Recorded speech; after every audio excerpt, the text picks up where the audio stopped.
যেমন চন্দ্রমা।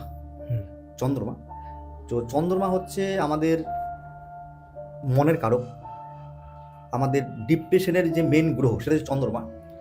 এবার চন্দ্র থেকে আমাদের মন বিচার করা হয়, এবং চন্দ্রমার যে কারক বস্তু আমরা বলি, কারক বস্তু সেটা হচ্ছে দুধ, জল, দুধ।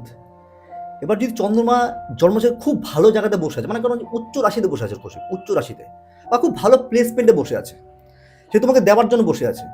এবার তুমি যদি চন্দ্রমার জন্য দুধ দান করো, হুম, দুধ, যে তুমি শিবলিঙ্গের উপরে গেলে, শিবলিঙ্গের উপরে দুধ ঢাললে তুমি, তাহলে কি হবে, এবং দেখা গেলো যে তুমি কাউকে দুধ দান করছো, যে কোনো পারপাস হতে পারে, তাহলে তোমার চন্দ্রমার যে এনার্জি বডিতে আছে সেটা তোমার বডি থেকে বেরিয়ে যাবে।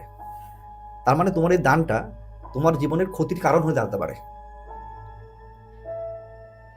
আরেকটা জিনিস বলি তোমাকে, এক্সাম্পল দিচ্ছি আরেকটা, বলতে পারে যেটা, মনে করো দান, দান করা, দান তো যে নেবে, বা আমি দান কারোর কাছে নিচ্ছি, গিফট নিচ্ছি, তো আমরা মনে করো কোনো বিয়েতে, তারপরে বার্থডেতে আমরা কোনো গিফটও নিচ্ছি নিশ্চয়ই, ঠিক আছে, এবং সেই গিফট নেওয়া আমার লাইফের বরবাদের কারণ হতে পারে।